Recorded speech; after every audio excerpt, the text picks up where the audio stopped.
It is the eve of one of the biggest nights in Arsenal's recent history. Arsenal are hours away from facing Atletico Madrid in the first leg of the Champions League semi-final. This alone would be enough to fill an entire video. But what makes today extraordinary is that the Atletico Madrid manager, Diego Simeone, walked into his pre-match press conference and did something that absolutely nobody expected. He did not just talk about tactics, he did not just talk about the game. He openly confirmed in front of the cameras that Arsenal, Barcelona and Paris Saint-Germain are all interested in signing his own striker, Julian Alvarez. The night before a Champions League semi-final, that is not a small moment. That is a defining, and everything that follows from that confirmation connects to something bigger that Arsenal are quietly building behind the scenes. Here is why this matters so much. If you want deeper analysis on stories like this, where I break down the real picture behind the headlines, then please hit that subscribe button right now and turn on notifications. This channel exists for serious Arsenal supporters who want the full story, not just the surface level news. Now, let us get into every single update from today. Sam Dean on Julian Alvarez. Let me start by reading exactly what journalist Sam Dean posted today, because the wording matters. He wrote, and I quote directly, "Earlier today, Diego Simeone seemed to effectively confirm Arsenal, Paris Saint-Germain and Barcelona's interest in Julian Alvarez. And in a separate post from 6 hours earlier, he added, Arsenal are long-term admirers of Julian Alvarez, but is a move for him realistic? Here is everything we know about the finances of any potential deal, how Arsenal could afford it, Alvarez's preference reportedly, and how he would improve the attack." Now, here is what this really means. Sam Dean is not a tabloid clickbait writer. He is one of the most reliable football journalists covering Arsenal right now. When he uses words like effectively confirm, that is deliberate. He is telling you this is real. The interest is confirmed. And notice that he wrote the article before Simeone even spoke at the press conference. That means the story was already being built from multiple angles. Arsenal's interest in Alvarez is not a rumour born from one throwaway comment. It is a sustained, documented admiration that now has a public acknowledgement from the player's own manager. The question of whether a move is realistic is one I will return to shortly. But the foundation is now solid. This is a genuine transfer situation. Arsenal's own on Alvarez and Andrea Berta. This tweet pulls two pieces of information together that are genuinely important. The first, when Julian Alvarez was asked in March about staying at Atletico Madrid next season, he replied, maybe yes, maybe no, you never know. The second, Arsenal have an advantage in a potential deal through Andrea Berta, who spent 12 years as Atletico's sporting director. Let me break this down for you. That quote from Alvarez in March is not the answer of a man who is settled and committed. A player who wants to stay at a club says, I am happy here, I am focused here, I want to win things here. Alvarez said maybe yes, maybe no. That is a player who is leaving the door open. Whether that is deliberate or not, it sends a signal to every club watching him. Now, the Andrea Berta connection is the detail that most people will underestimate. 12 years at Atletico Madrid means Berta knows how that club operates internally. He knows their financial pressure points. He knows how they negotiate. He knows the right people to contact and when to contact them. That institutional knowledge is worth more than most people realise in a transfer negotiation. Arsenal did not hire Berta by accident. He is there precisely because he opens doors that other sporting directors cannot open. And one of those doors leads directly to Atletico Madrid's boardroom. Arsenal radar with Simeone's pre-match quotes. This post carries Simeone's own words from the press conference. He said, and I am reading this directly, "We are going to face a tough game with a very good opponent and with a set-piece strategy that is very well worked. Let us go with all the excitement. I do not think football owes anyone anything. Things are deserved and achieved, and for that you have to work and seek them, and obviously have luck behind you too. Here is the part most people are missing. Simeone is doing what elite managers always do before a big game. He is acknowledging Arsenal's quality without elevating the fear level inside his own camp. Calling out Arsenal's set-piece strategy specifically is significant. It shows Atletico have done their homework. Arsenal have been one of the most dangerous teams in Europe from set pieces this season, and Simeone is flagging it publicly, which means his players are being warned privately with even more intensity." The line about football not owing anyone anything is also worth noting. That is Simeone preparing his players mentally for a battle. He is reminding them that their history, their experience, their reputation means nothing if they do not fight for every moment on that pitch tonight. Arsenal muse on Simeone's transfer confirmation. This is where the transfer story becomes undeniable. Arsenal Muse reports the following. When asked whether he was concerned about Alvarez's long-term future, Simeone said directly, "I am not in Julian Alvarez's head. I suppose that is just normal. He is an extraordinary player. There is interest from Arsenal, Barcelona, Paris Saint-Germain and other teams, but there is nothing to be concerned about. Let me give you my honest take on this." There is a lot to unpack in that statement from Simeone. The phrase, "I am not in Julian Alvarez's head," is the most revealing part. A manager who is fully confident that his star player is staying does not say that. He says, "We have spoken, he is committed, he is going nowhere." Simeone did not say any of that. He acknowledged the interest, acknowledged that Alvarez is an extraordinary player, and then tried to close down the anxiety with nothing to be concerned about. But the damage was already done the moment he named the clubs. Arsenal, Barcelona, Paris Saint-Germain, those are three of the biggest clubs on the planet. And Simeone confirmed their interest the night before a Champions League semi-final. Think about what that does inside the dressing room. Every Atletico player now knows their striker has options. Every Arsenal player now knows exactly what they are playing for tonight beyond just football. This is a situation with layers inside layers. Arsenal radar on Arsenal's financial picture. This update is critical for understanding how a move for Alvarez would actually work. Arsenal radar reports Arsenal reportedly spent around £270 million last summer without significant player sales, and this time they may need to sell before they can reinvest heavily again.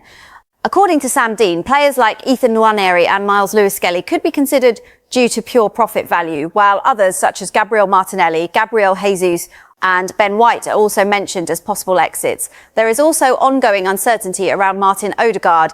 Here is what you really need to understand. The reality for the club is that spending £270 million in a single summer without significant sales is not a model you can repeat indefinitely. Arsenal's ownership at Kroenke Sports Enterprises has been more willing to invest in recent years, but there is still a ceiling. If Atletico Madrid value Alvarez at £120 million or more, Arsenal cannot simply write that cheque without moving significant money out first. The names mentioned as potential exits are interesting. Nwaneri and Lewis-Skelly as pure profit assets makes financial sense because both came through the academy, meaning any sale price is essentially pure gain. But Martinelli, Jesus, Ben White and Odegaard are first-team players. The uncertainty around Odegaard in particular is something supporters should pay close attention to. Any serious restructuring of the squad around a new striker signing would require hard decisions on established names. This is not just a transfer rumour. This is a financial chess game that Arsenal must play carefully. Arsenal and Victor Osimhen. This update adds another dimension to Arsenal's striker search. David, a reliable Arsenal account, reports the following. Arsenal sporting director Andrea Berta and Galatasaray president Dursun Ozbek held a preliminary meeting regarding Victor Osimhen's future. Galatasaray is under no financial pressure to sell. However, the presence of Arsenal's recruitment lead suggests they are preparing a significant financial package to lure the striker to the Emirates Stadium this summer. Let me walk you through this step by step. This is clearly labelled as a preliminary meeting. That means nothing is close, nothing is agreed, and Galatasaray hold all the power in this conversation because they are not desperate to sell. But the fact that Andrea Berta himself was present at that meeting is significant. Berta does not attend preliminary meetings for players Arsenal are not serious about. His presence signals genuine intent. What this also tells us is that Arsenal are exploring more than one striker option simultaneously. Alvarez is the headline name right now. But Osimhen is clearly on the table as well. This is intelligent recruitment planning. You identify multiple targets, you open conversations, and you move on whichever becomes available at the right price. Arsenal are doing exactly that. Mikel Merino injury update. This one is personal and important for the squad picture. Arsenal Radar quotes Merino speaking exclusively to Arsblog and Arsenal Vision podcast. He said, "I wish, honestly. It is the most important thing for me at the minute. Try to recover and be on the pitch with the team. It is hard when you are not even training. When you do not smell the grass, you do not feel as a footballer anymore. And that is what you are born to do, play football. So it is very hard. And my injury is one that you have to be very careful with. So we just go step by step. Listening to my body is the main thing. Listening to it and see if we are going at the right pace or we can maybe go faster. That is the aim, to return soon. Hopefully at the end of the season, I can maybe share the pitch with my teammates, hopefully. Here is how I see this. Merino is clearly not close to returning. The language he uses is cautious and honest. He mentions not training yet, which places him at an early stage of recovery. The mention of hopefully sharing the pitch with teammates at the end of the season suggests he is targeting a return before the final whistle of this campaign, but it is not guaranteed. For Arsenal supporters, this is important context for the squad depth conversation. Merino was signed to provide quality in midfield, and his absence has created real pressure on the squad during this crucial period. Kvaratskhelia ruled out. This update closes a door that Arsenal had been looking through. Arsenal News reports. Arsenal had been considering a summer move for Paris Saint-Germain winger Kvaratskhelia, but the player's father has now made his stance clear. Kvaratskhelia's father, Badri, said, Kvaratskhelia leaving Paris Saint-Germain, he is not thinking about that. He is happy in Paris, where he is highly valued and respected by the club. Why should he think about moving elsewhere when he is winning titles with the team and is one of Paris Saint-Germain's key players? If Paris Saint-Germain no longer wishes to continue the cooperation, we will consider options, but for now this is not being discussed. Let me put this in plain terms for you. This is a rumour that is now effectively dead. The father's statement is firm and clearly worded. Kvaratskhelia is not looking to leave Paris Saint-Germain. He is happy, he is winning, and the club values him. For Arsenal, this simply means one option closes and attention must shift elsewhere. This is normal in any transfer window. Multiple targets are explored and some fall away. The key for Arsenal now is that their other targets remain live, and based on everything else we are seeing today, that appears to be the case. Referee confirmed for Atletico versus Arsenal. Liquid Guna reports. UEFA have confirmed Danny Mikel will officiate the Arsenal versus Atletico Madrid Champions League semi-final first leg, supported by an all-Dutch officiating team. Mikel is highly experienced at this level, having handled multiple Champions League semi-finals and several Arsenal fixtures in recent years. The referee took on the Real Madrid versus Chelsea semi in 2021, the Villarreal versus Liverpool semi in 2022. And Arsenal fans may remember he refereed the Arsenal versus Bayer Leverkusen second leg just last month. Here is my take on what is really going on. For many supporters, referee news feels secondary, but in the Champions League semi-finals, it genuinely matters. Mikel is one of the most experienced referees in European football. His record in high-pressure matches is strong. He handled the Arsenal versus Leverkusen second leg recently, which means he has a fresh understanding of how Arsenal play and what to look for in their games. An all-Dutch officiating team also brings consistency in decision-making style. From an Arsenal perspective, this is neither a positive nor a negative appointment. It is a neutral, experienced team that should be capable of managing a match of this intensity, remaining fixtures for Arsenal and Manchester City. The Athletic reports that Manchester City will play 3 matches in 7 days during their title run in after the Premier League announced the dates of their rearranged fixtures. The fixture graphic shows the following for Arsenal: Atletico Madrid in the Champions League on the 29th of April, Fulham in the Premier League on the 2nd of May, Atletico Madrid in the Champions League return leg on the 5th of May, West Ham United in the Premier League on the 10th of May, Burnley in the Premier League on the 18th of May, and Crystal Palace in the Premier League on the 24th of May. Now, here is what this really means. Looking at Arsenal's remaining schedule, the picture is actually very manageable if they can get through Atletico Madrid. The Premier League opponents after the Atletico tie are Fulham, West Ham, Burnley and Crystal Palace. None of those are title contenders. None of those are currently in the top 6. For a team with Arsenal's quality, those are winnable fixtures and winnable with a degree of control if the team is fit and focused. Manchester City's congested schedule, with 3 games in 7 days, is a genuine advantage for Arsenal in the title race. Fatigue at this stage of the season is real. Squad rotation becomes critical and Manchester City's depth, while significant, will be tested. The situation clearly favours Arsenal in the title race if they manage their Champions League campaign sensibly. Arsenal training update. AFC Stuff reports from Arsenal's open training session at the Sober Realty Training Centre. The players confirmed present were Riccardo Calafiori, Eberechi Eze and Gabriel Martinelli. The players confirmed absent were Jurrien Timber and Kai Havertz. Let me give you my honest take on this. The good news here is clear. Calafiori, Eze and Martinelli all trained.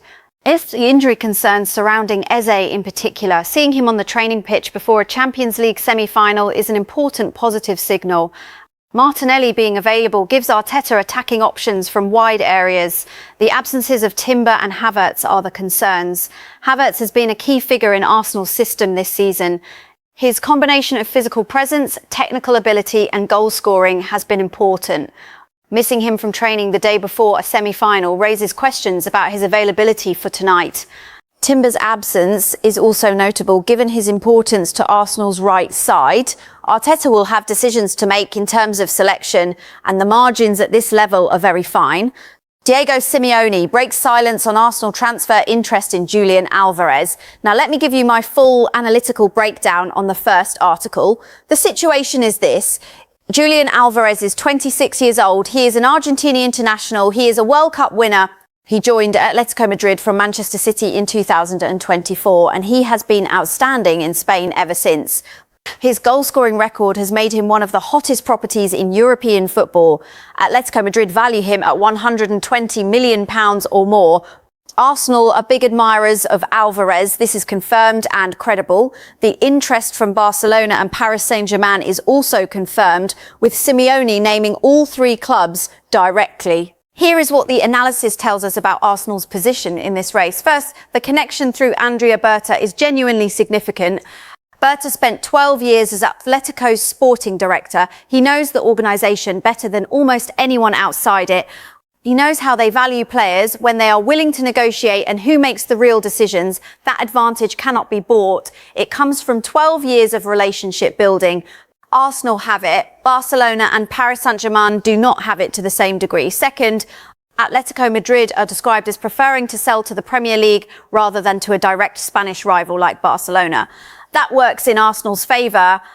If the choice is between Arsenal and Barcelona at similar money, Atletico would likely prefer Arsenal takes him. That is another structural advantage for the Gunners. Third, the financial challenge is real. £120 million for a striker is a serious investment.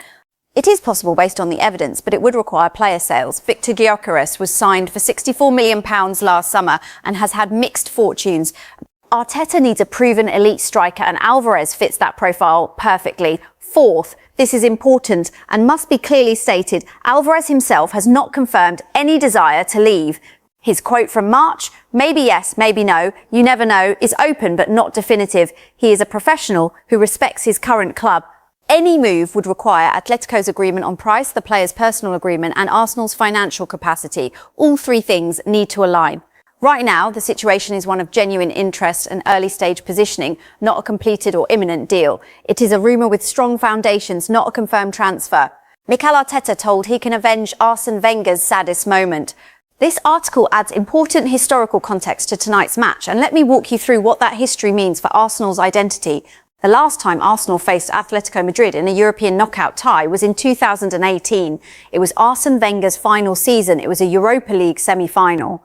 Arsenal needed that result to qualify for the Champions League. They drew at the Emirates and then lost in Madrid. They went out, and as one reporter described it, sitting in that press conference room, watching Wenger wait on the edge of the stage to face the press after elimination was genuinely painful.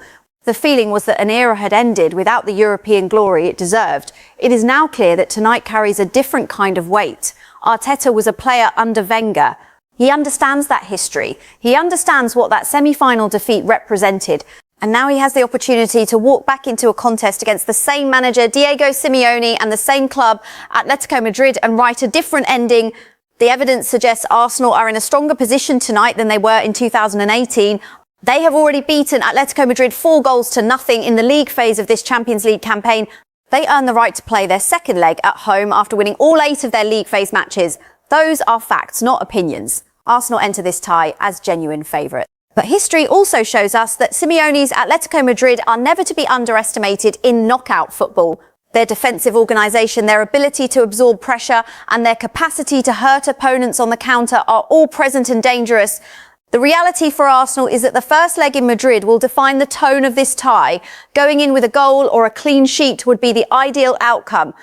Conceding without scoring would hand Atletico momentum. Arteta will know all of this. The preparation will have been meticulous, and the motivation in that dressing room tonight will be enormous.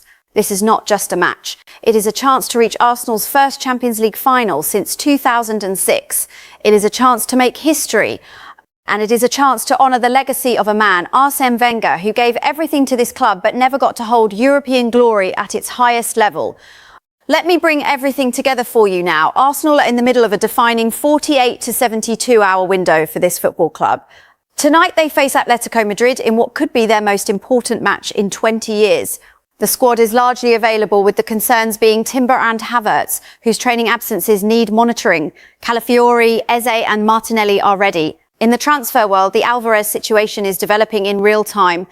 Simeone has confirmed interest from Arsenal, Barcelona and Paris Saint-Germain. Alvarez himself has shown ambiguity about his future. Andrea Berta's history at Atletico gives Ansela a unique advantage. The price would likely exceed £120 million and player sales would be required. This is a rumour with very serious foundations, not a completed deal. Victor Osimhen is also being explored as a striker option following a preliminary meeting between Berta and Galatasaray's president. Again, this is at the very early stages. Galatasaray are under no pressure to sell. Kvaratskhelia is not moving to Arsenal. His father has made that clear, and this story is effectively closed. Merino remains a significant distance from returning to training. His season may be over, or he may make a brief return in the final weeks. Either way, he is not available for Arsenal's biggest matches right now. And in the Premier League title race, Manchester City's congested fixture schedule gives Arsenal a meaningful advantage if Arsenal can win their games against the manageable opponents remaining on their calendar. The situation for this football club is one of genuine excitement mixed with genuine complexity. The evidence suggests that Arteta and Berta are not just managing the present, they are actively building the future. Every conversation, every preliminary meeting, every transfer confirmation acknowledged by Simeone is a piece of a larger plan taking shape. Tonight is just one chapter, but it might be the most important chapter this generation of Arsenal supporters has ever had the opportunity to witness live. I'm Melissa. This has been Melissa, Arsenal Analyst. If you found this analysis valuable, please subscribe and share this video with any Arsenal supporter who deserves the full picture rather than just the headlines. I will be back with more after the match tonight. Do not miss it.